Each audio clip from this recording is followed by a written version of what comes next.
CEO owner saya, Pak David, pernah bilang, bro, kamu kalau mau tahu seseorang sukses atau enggak itu gampang sekali ya. Temukan sama saya, dalam waktu 3 menit saya bisa tahu orang ini akan sukses atau tidak. Teman-teman mau tahu caranya gimana? Mau. Pak David bilang, semua orang sukses ya, semua orang sukses itu punya satu kesamaan, yaitu mereka punya energi yang lebih. Teman-teman, pertanyaannya, ketika disapa semangat pagi, yang punya energi itu duduk atau berdiri? Berdiri ya. So saya yakin orang-orang di sini pasti calon-calon orang-orang sukses. Artinya punya energi lebih.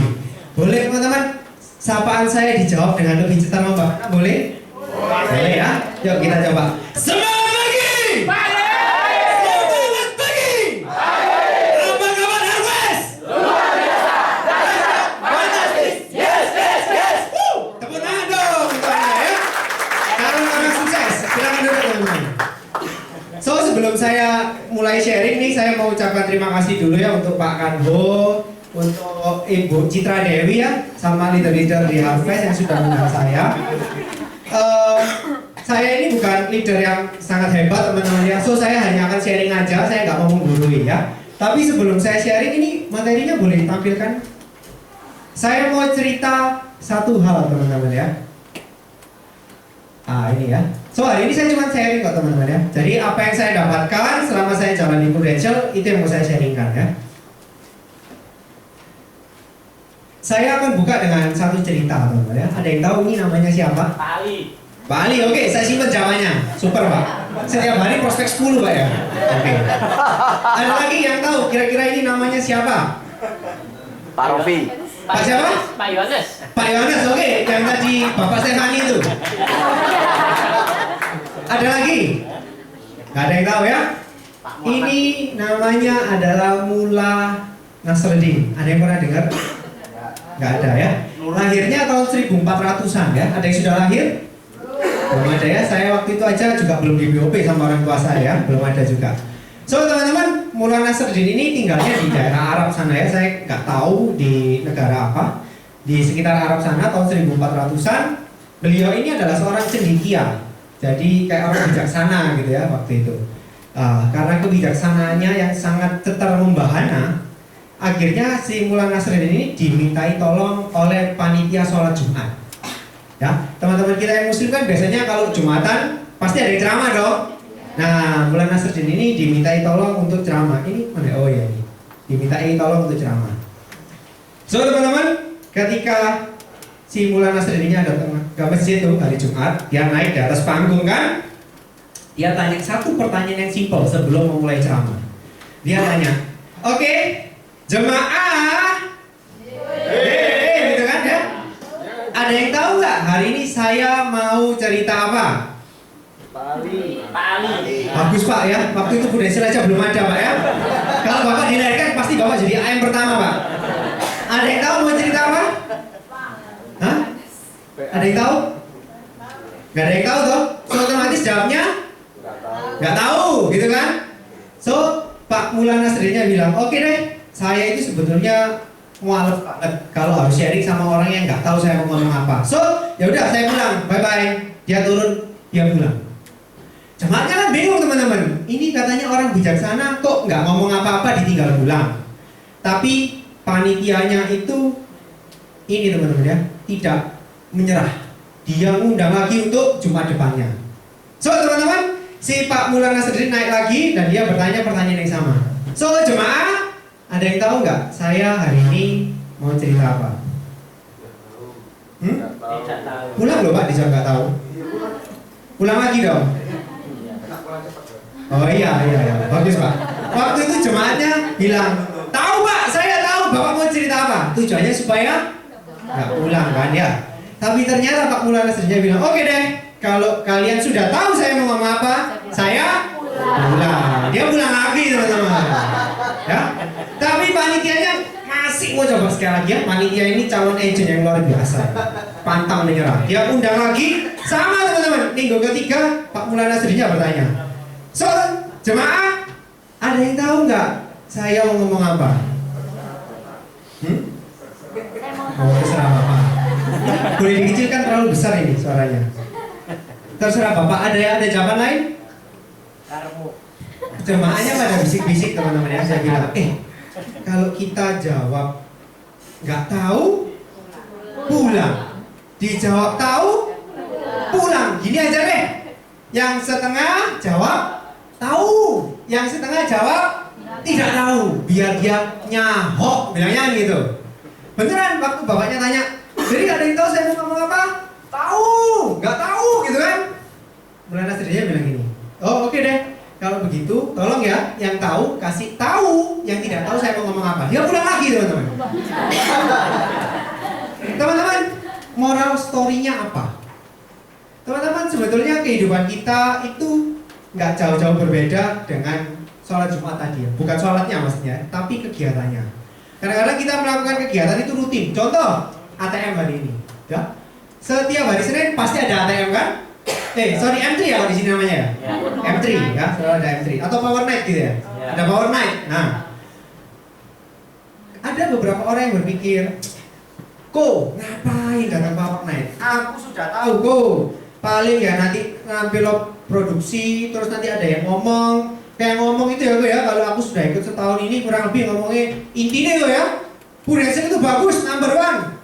Tetaplah di Prudential, kamu akan sukses. Yes, fantastis. Ngomongnya cuma gitu-gitu dong. Oh, ada nggak yang mikir kayak gitu? Banyak. Nggak ada ya, saya yakin di sini orang sukses nggak ada yang mikir kayak gitu. Tapi di kantor saya banyak teman-teman ya. So teman-teman, meskipun setiap minggu kita jalani seperti itu, tapi jangan pernah berpikir seperti itu loh. Kenapa? Karena satu, kalau Anda mau berkembang, Anda harus mengosongkan gelas. Itu apa Pak? Ada yang jawab tadi?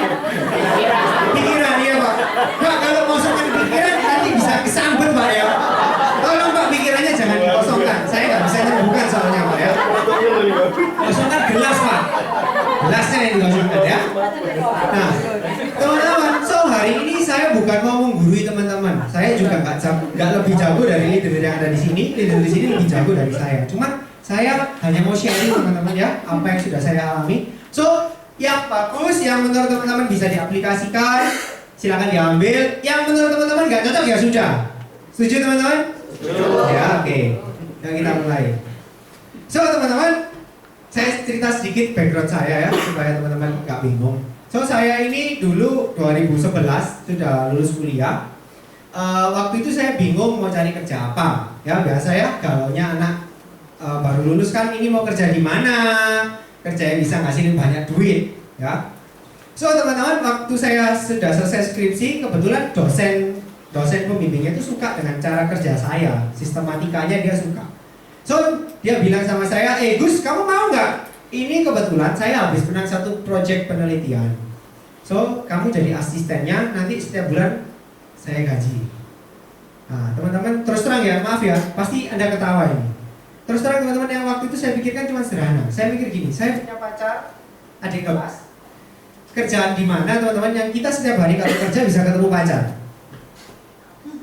Ya cuma di kampus. So nggak pikir panjang, saya langsung ambil teman-teman. Oke? Nggak pikir panjang, saya langsung ambil. Yang mengenaskan teman-teman, tahun depan pacar saya kan lulus. Saya kan masih terikat kontrak tuh. Percaya nggak percaya? Begitu pacar saya apply di satu perusahaan, keterima, gajinya lebih besar dari saya. Sakit hati ya sebagai seorang cowok kalau punya gaji yang lebih kecil. Betul cowok? Ya. Betul ya. Dan lebih parahnya lagi teman-teman, sudah kerja 3 bulan gajinya naik. Saya kerja berarti sudah 15 bulan, gajinya tetap teman-teman ya. Gaji tetap, kerjaannya nambah. Dan bahkan kerjaannya itu bulat teman-teman. Saya nggak sombong, tapi betulan ini ya. Ilmu yang saya pakai untuk meneliti itu sama dengan anak sekolah S2. Jadi kadang-kadang banyak anak-anak yang lagi tesis S2 itu datang ke kantor hanya untuk konsultasi sama saya.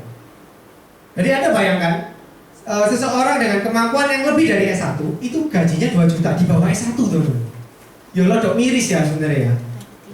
Terus habis gitu teman-teman, setelah pacar saya naik gaji, 6 bulan kemudian naik lagi teman-teman. Dan kami melakukan pembicaraan. Intinya itu mau dibawa kemana hubungan ini kan gitu. Saya mikir teman-teman, yang sono gajinya sudah kepala 3 lebih, hampir 4. Yang sini gajinya 2 juta lagi, hidup lagi kan gitu. Aduh ini gimana ini? So akhirnya saya putuskan resign teman-teman. Bisa gila lama-lama kalau di sana ya. Gaji nggak naik, kerjaan nambah terus, apalagi yang bikin sakit hati teman-teman. Saya punya teman ya, sekolah di Singapura. Kebetulan kerjanya juga sama seperti saya, jadi asisten peneliti ya, tapi gajinya 10 kali lipat teman-teman. 20 juta, saya cuma 2 juta, Bok. Itu yang saya mikir gini, ini kerjaan nggak masuk akal ya. Kalau saya tanya kamu ngapain aja, sama teman-teman ya, yang dia lakukan sama, cuma di situ bayarnya 20, di sini 2 teman-teman ya. So, saya putuskan keluar. Saya mikir gini, saya butuh satu pekerjaan yang bisa kasih saya gaji 5 juta sebulan. Kenapa? Karena kalau saya punya 5 juta, 2 juta saya pakai untuk hidup, kan masih single ya, cuma pacaran doang. Berarti saya 1 bulan bisa saving 3 juta. 3 juta dikali 12 artinya 1 tahun bisa saving 36 juta. Kalau saya bisa lakukan itu 3 tahun, artinya saya bisa saving 100 juta lebih. Cukuplah untuk modal nikah. Waktu saya mikirnya begitu teman-teman. So, saya putuskan saya cari kerja yang 5 juta. Tapi tidak ada perusahaan yang mau terima saya. Tidak terima pun itu gajinya cuma 2,5, paling mentok 3. So saya pikir masa sih nggak ada sih kerjaan yang gajinya 5 juta. Oke?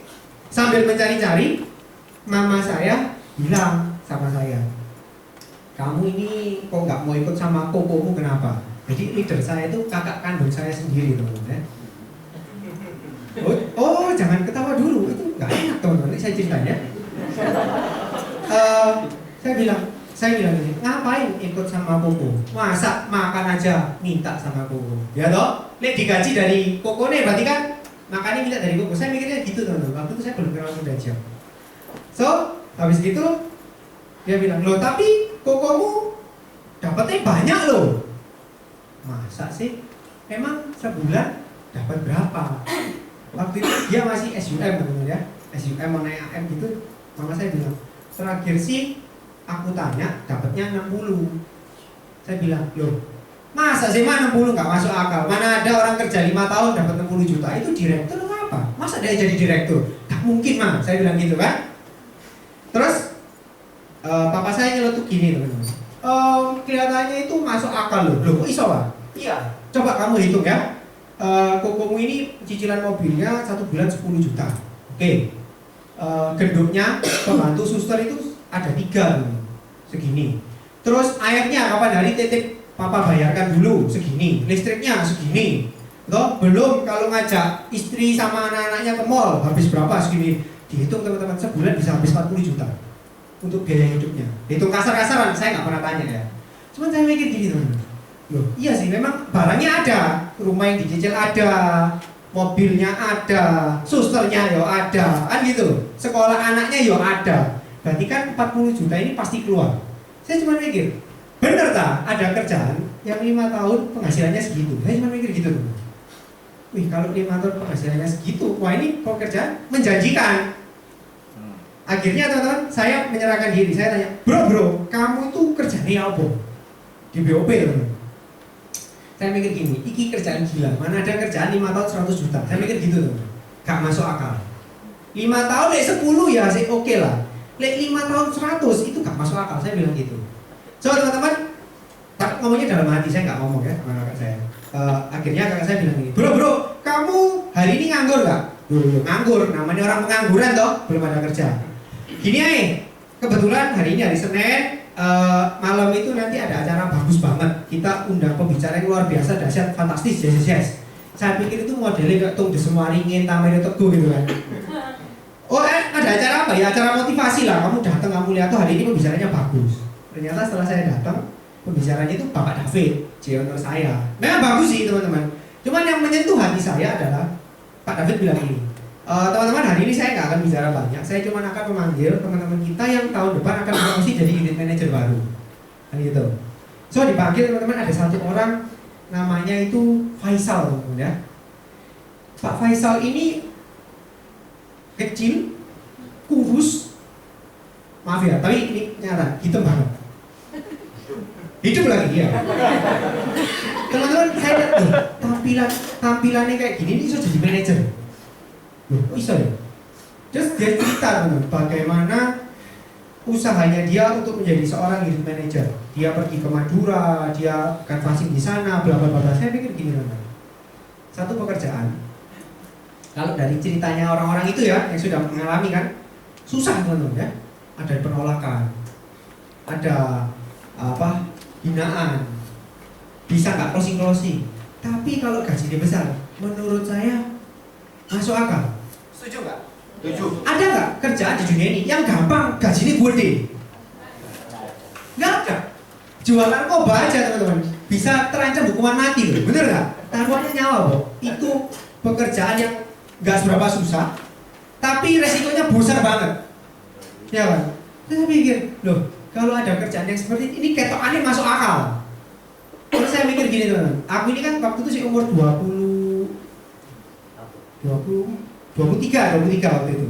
Si umur 23 tahun, nggak ngidupi siapa-siapa ya.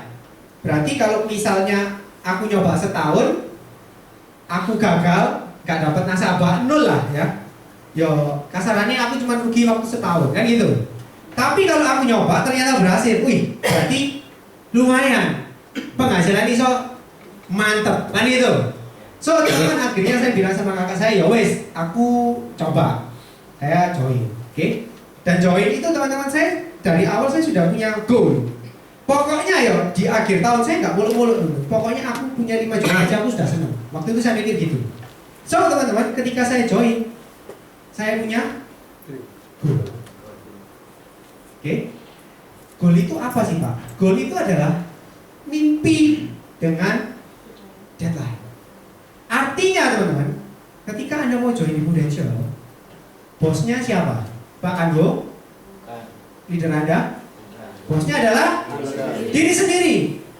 Bagaimana teman-teman supaya Anda bisa memaksa diri Anda untuk bekerja? Anda harus punya goal.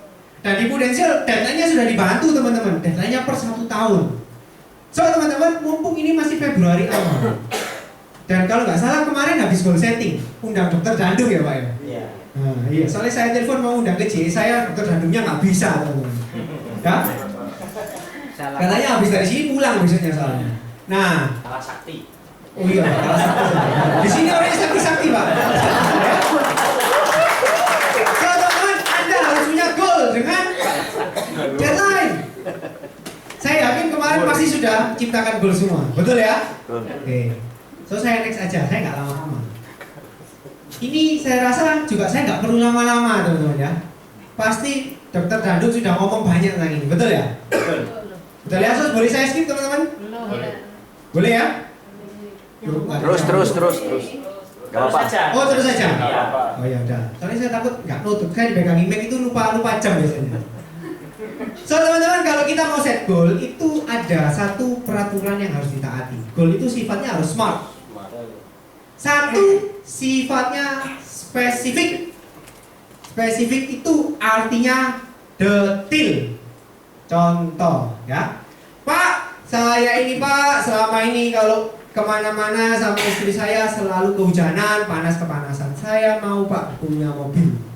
So Pak, goal saya adalah punya mobil di tahun depan. Hore, spesifik. Nah, ya. Goal dikatakan spesifik bila dia bilang, Pak, saya mau punya mobil Pak, Honda Mobilio yang tipe, saya nggak tahu, tipe E misalnya, yang tipe E, harga 220 juta Pak, warnanya merah maron. Saya mau punya itu Pak. Itu baru spesifik. So kalau Anda punya goal, satu sifatnya harus spesifik, nggak boleh ngambang, ya.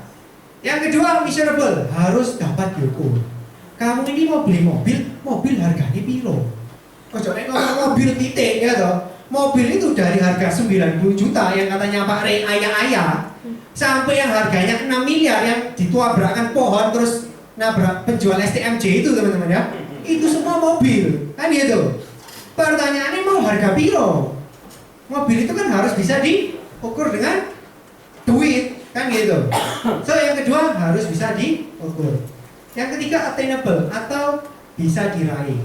Contoh ya, Pak, saya ini selama ini kalau tinggal itu selalu di PMI Pak. Tahu PMI? Pondok Mertua Indah. Saya mau Pak, saya itu kalau punya rumah bisa Pak, rumahnya di Citraland yang harganya 6 miliar Pak. Oh iya. Loh Pak, Bapak ini punya tabungan piro? 0 Pak. Oh, lho Pak, Bapak punya penghasilan piro? Ya 0 Pak. Lho Pak, terus ya apa Pak caranya iso dapat 6 miliar tahun depan? Gak masuk akal teman-teman, betul gak? So teman-teman, goalnya harus dibuat sesuatu yang masuk akal. Misalnya, Pak, saya mau punya rumahnya 5 tahun lagi Pak, misal ya. So Pak, artinya dari sekarang Pak, saya harus bisa nabung 10 juta. Supaya saya bisa nabung 10 juta dan untuk mencukupi kebutuhan saya, jadi minimal Pak, saya harus PCC, misalnya gitu. Itu kan lebih masuk akal, betul teman-teman ya?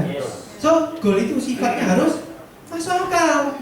Jangan terlalu tinggi, kalau terlalu tinggi, nanti tambah ngeliat tambah jauh. Wes gak dikejar lagi goalnya. Ya.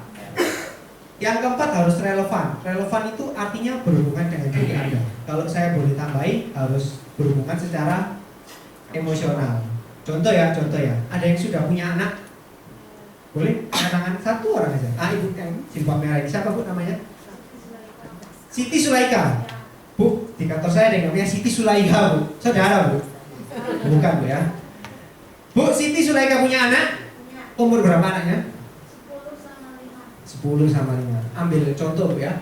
Anak ibu yang umur 5 tahun itu sakit panas Bu. Sumer 1 minggu gak turun-turun Bu. Ya.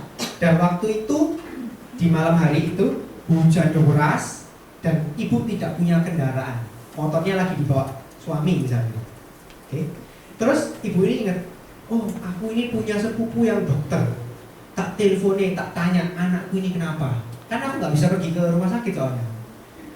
Bro, anakku gini ya Bro. Aduh, kok Niki kok gak telepon kayak kemarin-kemarin. Tahu gitu kan tak resep ini pasti turun. Ini loh ada obat namanya X. Beliau di apotek manapun ada. Pasti sembuh. Kamu minum ini 2 jam pasti panasnya turun. Gak mungkin gak. Lo temenan gak? Iya pasti. Oke, pasienku tak kasih ini pasti sembuh. Oke Bu ya. Pertanyaannya Bu, dalam keadaan malam hari hujan deras, tidak ada kendaraan, apa yang Ibu lakukan? Telepon ambulan itu ke apotek beli obat X Bu. Ibu kan mau pergi ke apotek yang jaraknya kurang lebih 2 kilo Bu, dari rumah Ibu. Apa yang akan Ibu lakukan? Jalan kaki Bu. Bu, kalau misalnya itu anaknya tetangga jalan kaki nggak? Kenapa Bu? Yes, tidak ada ikatan emosional, benar nggak? Sama teman-teman dengan goal. Kalau goal itu harus ada ikatan emosionalnya, supaya teman-teman ketika Anda memikirkan itu feel-nya nyampe teman-teman. Ya. Dan yang kelima harus ada waktunya teman-teman ya. Nggak boleh goal itu jor-joran. Pak saya mau beli rumah, kapan Pak? Bo Pak. Ya wes, dapatnya saya tahu teman-teman. Kapan-kapan dapatnya ya. Nah goal ini teman-teman sebetulnya bisa dihitung. Ya, so teman-teman, sebuah goal kalau Anda tidak memiliki perencanaan itu namanya hanya keinginan. So bagaimana supaya goal Anda punya perencanaan? Kita pakai rumus yang sederhana. Ya. Kemarin ketemu rumus ini juga? Enggak, belum. Masa nggak pernah ketemu? Bos. Hah?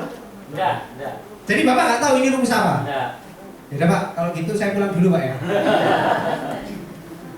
So teman-teman, ini ada satu rumus yang luar biasa teman-teman ya. Saya dapat ini sebenarnya dari kantor saya. Terus waktu saya ikut seminarnya Pak James Gui, tahu James Gui teman-teman? Tahu ya, salah satu motivator bisnis ya. Saya ikut judulnya itu seminarnya bagaimana cara meningkatkan efektivitas karyawan Anda, judulnya itu ya. Percaya nggak teman-teman? Saya bayar seminarnya 800.000 hanya untuk ketemu rumus ini lagi. So teman-teman yang hari ini saya sharekan ini cukup powerful karena Pak James Bieber pakai kan gitu ya.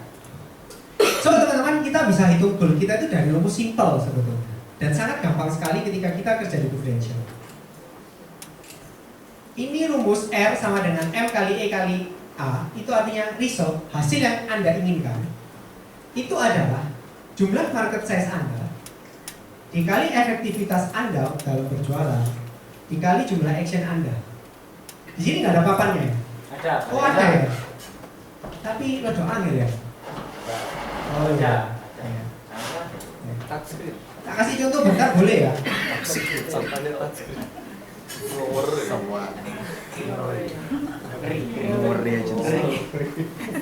So siap anak-anak?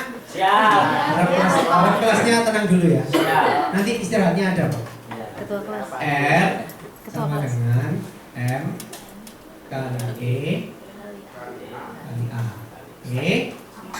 Kaget tak itu teman-teman? dengan M, Nggak kelihatan. Yo, tak ganti nih. Rocky sama dengan Mary EA.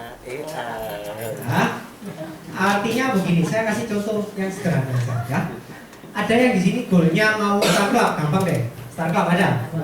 Ada. Siapa? Kenalan. Oh, jadi ibu meneh, ibu tak wawancarai. Coba kamu deh, siapa namanya? Bapak. Ya yang pakai bluetooth. Oh, Agus, loh sama ya? Loh, tadi saya waktu perjalanan di sini saya dengarkan Prambors, percaya nggak ada grup namanya AAB? Namanya itu Agus Bersatu atau apa gitu kan?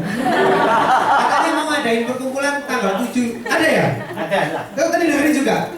Iya. Di berita ya iya. Oh, mungkin kita bisa datang bareng kan?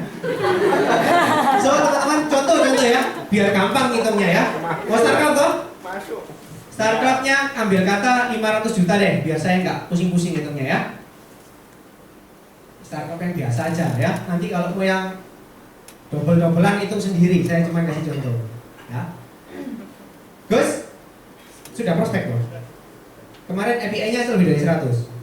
Enggak, lebih dari 50. Kamu punya nasabah berapa?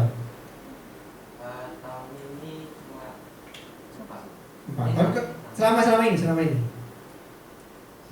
9 ya, oke, lumayan lah ya. So, biasanya kamu jualan ke 9 orang itu rata-rata premi-nya piroan? antara 500 sampai 1. Nanti ngomong 7,5 gitu lah ya. Iya. Oke. So, teman-teman, premi 750.000. Ini kan satuannya API tuh. Iya. So, ini juga satuannya harus kita ubah jadi API. Kalau 750 berapa API? 6 juta. 6 juta ya. 6 juta API. So, kita tulis di sini 6 juta. Saya bukan guru les, Pak. Iya. Saya juga asisten peneliti, Pak. Dikali efektivitas. Artinya, Gus, lu ketemu orang berapa, baru closing 1.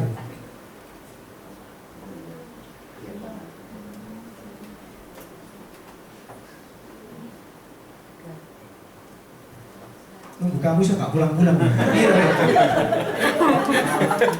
baru closing 1 ya. So, ketemu 7 baru dapat 1. Artinya efektivitasnya dia 1/7. Oke, ada yang boleh bantu saya 1/7 ini berapa?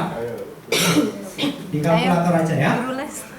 Berapa 1/7? 0,1333333. Piro? Piro Pak? Berapa, Pak? 0,33. Iku lah 1/6 lah. Iku lah 1/3 lah 0,333. 1 bagi 7, 1 bagi 8, 1,2. Wes ngomong ke 1,5 lah ya. 0,15 misalnya, kira-kira ya. 1,4 ya? 0,14. Oke? So teman-teman, yang kita cari adalah jumlah actionnya. Actionnya ini lah. Kamu satu hari harus ketemu piro orang. Ini yang akan dicari. Nah. So 500 juta sama dengan 6 juta dikali 0,14 berapa? Wah, itu. Jangan ngawur meneh jabe. Salah aku presentasi nilai isi. Berapa Bu? 857 142 ya. Dikali A. Kan gitu teman-teman. So kita gunakan matematika sederhana. Kalau saya mau tahu A-nya, berarti A sama dengan 500 juta. Ya betul. Dibagi, kok mati rek?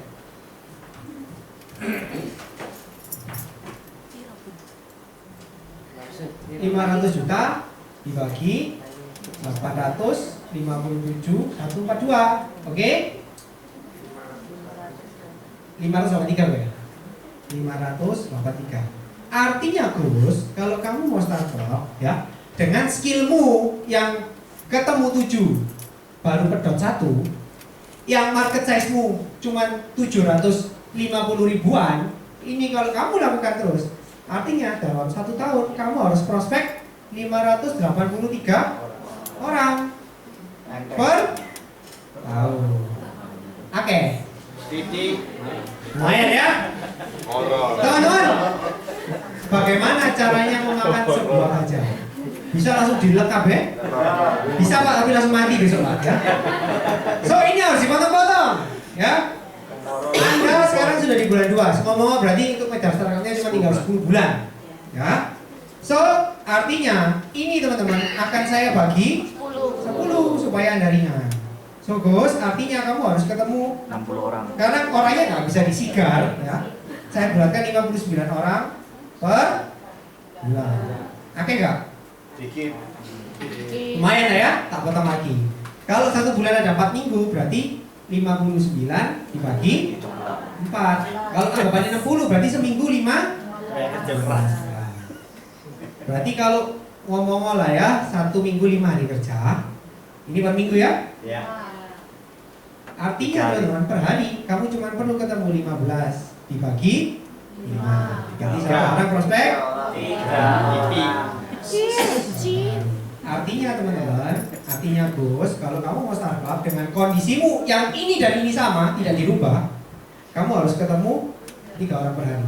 Kok bisa nggak ketemunya cuma 2? Bisa. Caranya gimana? Yo, ojo closing itu saya ketan rek. Ya toh, closingnya sih udah gede. Diemboi lah, jadi 1 juta atau 1,5 atau 2 kan gitu. Nanti hitungannya berubah lagi. Kok, tapi canvassing tuh biasanya segitu, seumpama ya. Ya wes, kamu mau lebih cepat, ya ini efektivitasmu atau skillmu ditambahin rek. Sing semula ketemu 7 per dot 1, ya bisa ketemu 5 per dot 1 kan gitu. Ketika angka-angka ini diubah, kamu akan mengalami angka yang berubah juga. Tapi kalau misalnya kamu cuma hajar blek, ya percayalah saya, 1 hari ketemu 3 orang, pasti kamu start. Ya. So ini cara yang paling simpel teman-teman untuk menghitung berapa banyak orang yang harus saya temui setahun supaya goal saya bisa tercapai. Oke teman-teman? Oke. Super. Mau difoto perlu model Bu? Super sekali. Silakan. Model Pak. Super. Salam lupa. Sudah ya teman-teman ya? Tak lanjut mau.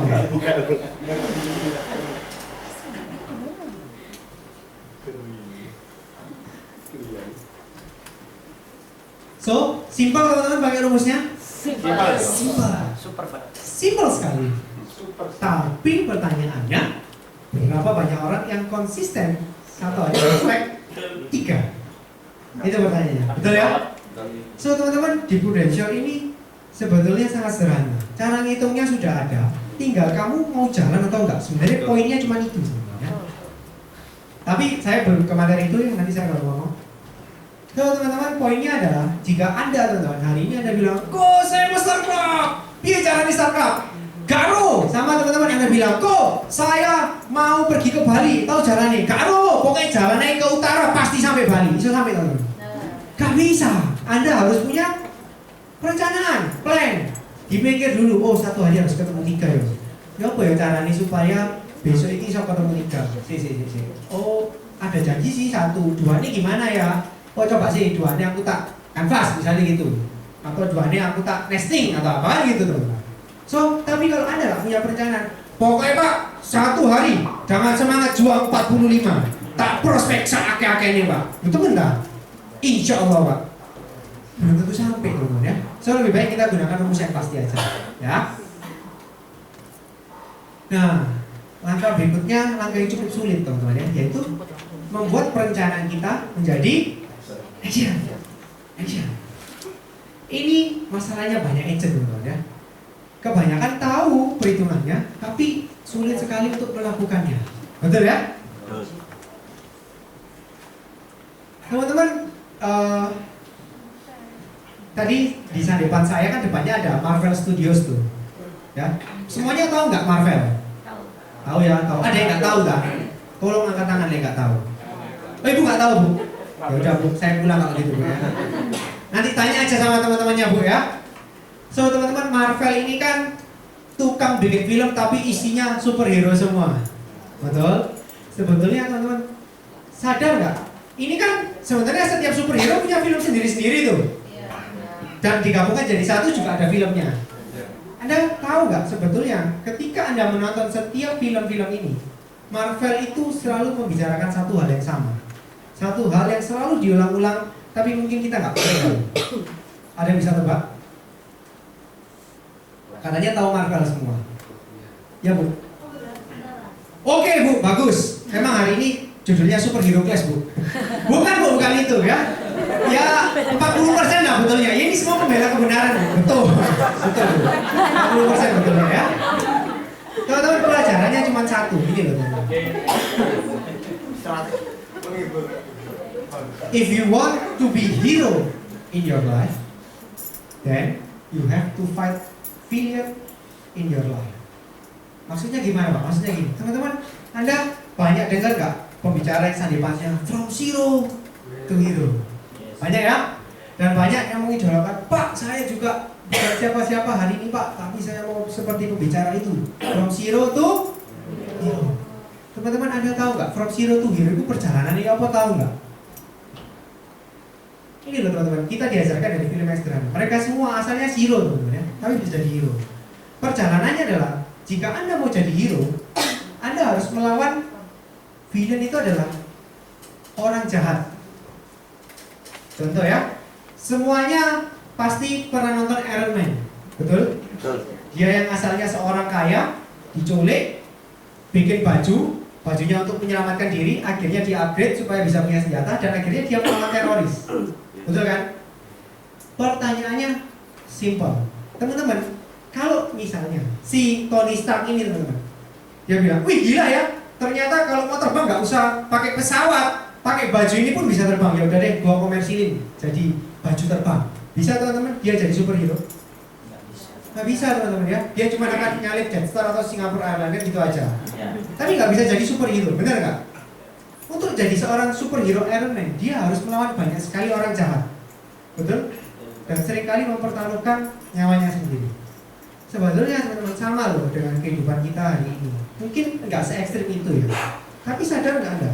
Ketika Anda sudah bilang, Pak, saya mau jadi hero dalam kehidupan saya mau jadi hero untuk anak-anak saya mau jadi hero Pak untuk keluarga saya. Sanggupkah kamu melawan orang jahat ini? Pak, orang jahatnya siapa? Ya dirimu sendiri, Rek. Satu, merasa males. Sanggupkah kamu satu hari melawan rasa malasmu untuk ketemu 3 orang? Sanggupkah kamu dalam satu hari melawan rasa takutmu sendiri? Pak, aku takut Pak, nanti ditolak ya Allah. Pak, aku takut Pak ketemu leaderku itu medeni mukanya Pak. Melihat aja itu Pak sudah bikin saya mau ngompol Pak. Apalagi konsultasi nama. Itu ada lah di sini. Kok ketawa? Ada ya? Oh, ada ya. Saya nggak tahu ya. Maaf kalau menyinggung ya.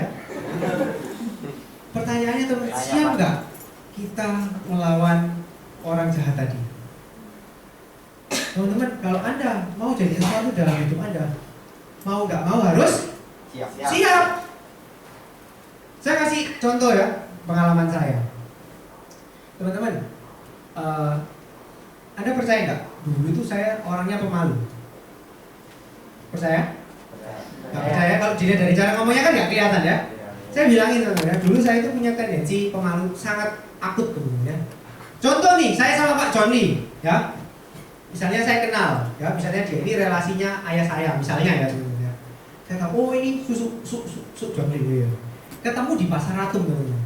Loh, ikulah Su John Lee.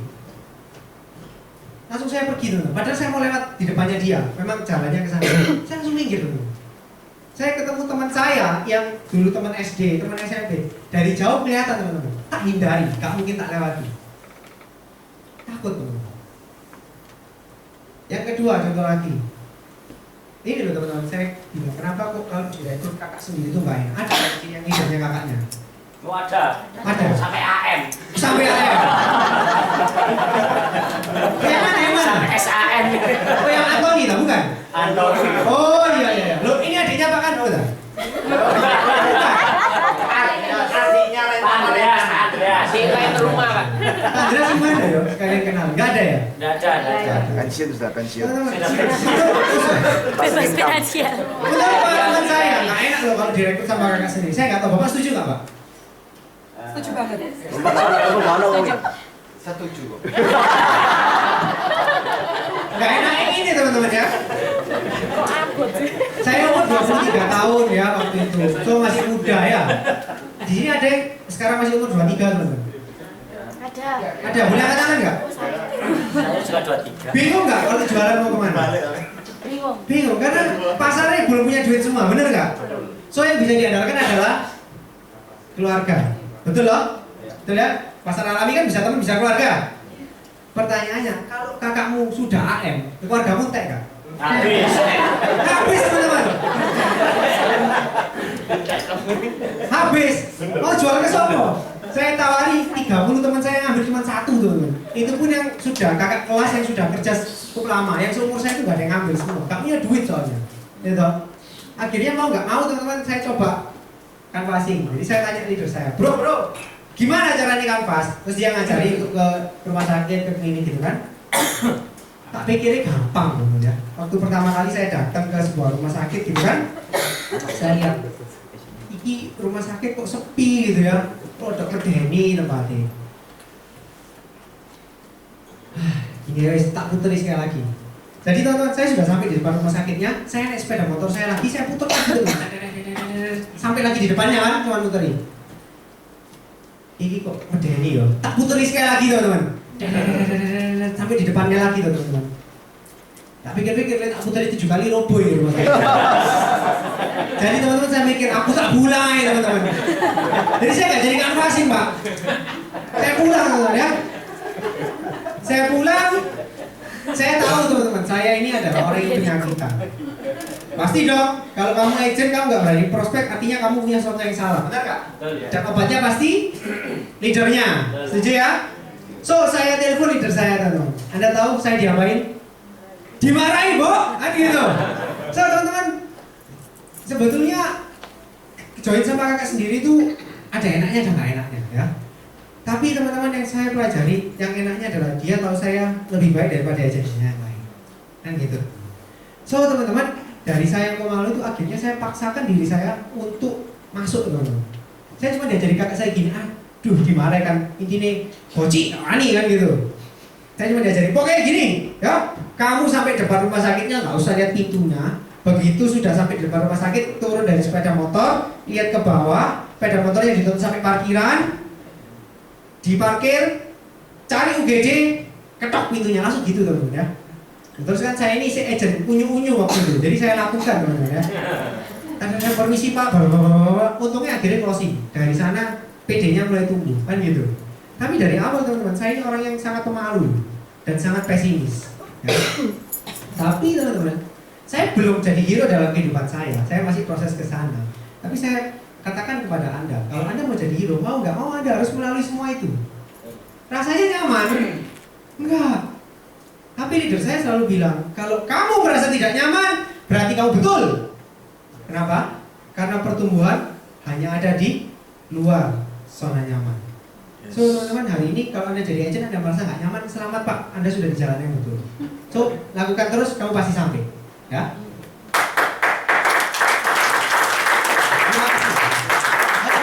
Jangan separuh-separuh teman-teman ya. Jadi ini gambar apa nih teman-teman? Dukun, betul ya. Di sini ada dukun. Lengkap ya harus ini ya. Ada semua ya. Memang nambah dukunnya. Itu. Oh, Bapak Stefani nih. Pak, Anda luar biasa Pak. Lengkap semua Pak ya. So teman-teman, ada nggak pembicara yang nampil gambar dukun? Gak ada, baru saya ya sepertinya ya. Kenapa sih saya nampilin gambar dukun teman-teman ya? Karena dulu saya dijuluki sama leader saya Mbah Dukun teman-teman. Maksudnya gini, jadi kan saya ini orang takutan tuh, sungkanan. Jadi saya mikir, yuk gitu tak caranya, nanti lihat begini ya apa, nanti lihat begitu ya apa, orangnya nanti lihat nolak ya apa, lihat ngamuk ya apa. Lo gak apa-apa tadi kita ngomong kayak gitu. Ada nggak di sini kayak gitu? Di luar sana ya, di sini nggak ada, di kantor saya banyak teman-teman ya. Profesornya luar biasa, nggak ada semua ya. Saya sampai dijuluki sama kakak saya sendiri, kamu tuh Mbah Dukun katanya gitu. Loh, bisa? Iya, kamu belum ngelakuin atau? Belum. Tapi kamu sudah bisa nebak hasilnya seperti apa? Lah kan dukun. Pikir-pikir, iya ya katanya bener omongan aku itu dukun balik. Tapi kan saya ini nggak percaya hal-hal begitu. So teman-teman saya bilang, rasanya juga nggak mungkin ya kalau bisa terjadi seperti itu. Siapa tahu pemikiran saya salah, saya pikir gitu. So teman-teman, saya mulai coba follow the leader. Saya mulai coba apapun yang leader saya katakan. Kalau kakak saya datang di sini sebagai bicara, ada bertanya. Kalau saya dulu dia ngomong satu kecap, saya bisa